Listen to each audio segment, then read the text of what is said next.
guys, rates of change goes by many names. Here's a couple of things that we have written right here to indicate what a rate of change actually is. The change in the y over the change in the x. Maybe you've heard the word slope. The other thing that we can think of also that I think is good for you is rise over run. Now I'm going to come back to the concept of rise over run here in just a minute. Let's go about this problem right here and see if we can actually find out what is the rate of change between the 2 points here that are A and B. So let's plot this point. A is negative 2, 3. Of course, everybody knows how to plot points on a graph. So we start off here at the middle, and the first term is negative 2. Negative 2 is my x value. So we go in the x direction first, which is 2 to the left. And then y is the y value is 3, so it's up 3. So there's my first point. That is the point A.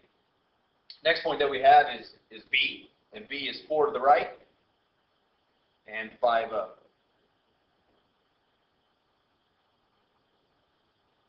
So there's the 2 points right there.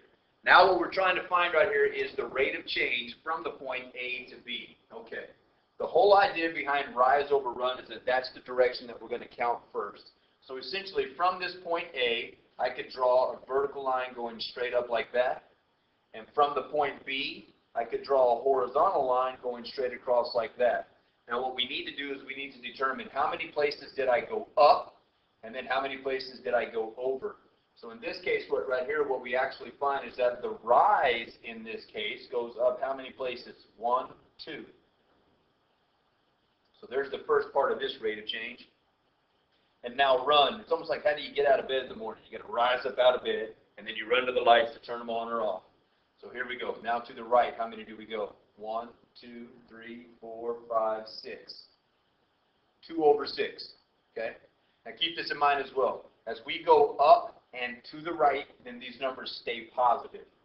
Can we reduce the fraction that is 2 over 6? You bet. Both of these numbers are divisible by 2. So the rate of change from point A to point B for this particular case is 1 over 3.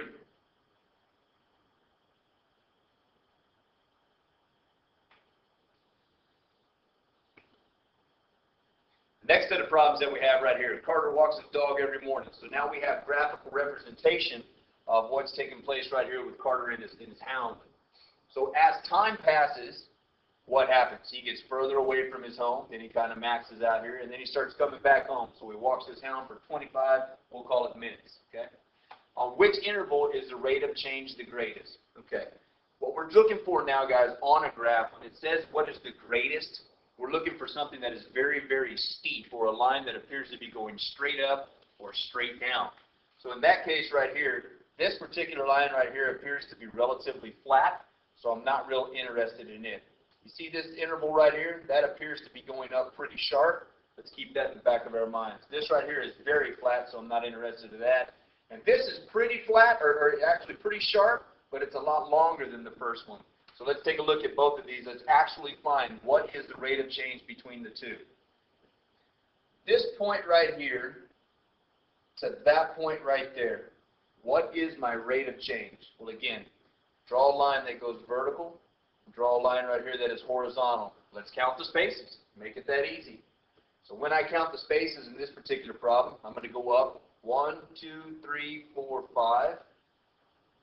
And how many over? 1, 2, 3, 4. So the rate of change for the first one that we have right here is actually 5 over 4.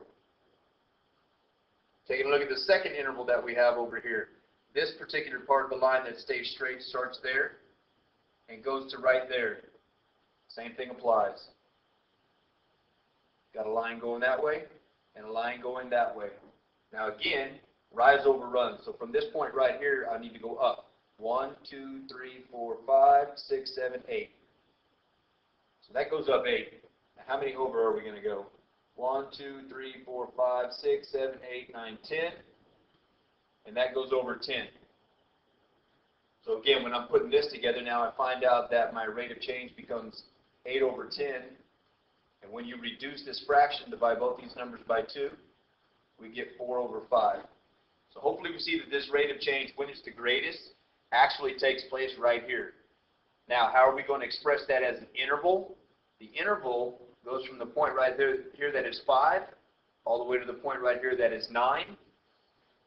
So when we express this, and again, guys, you see no open circles or anything.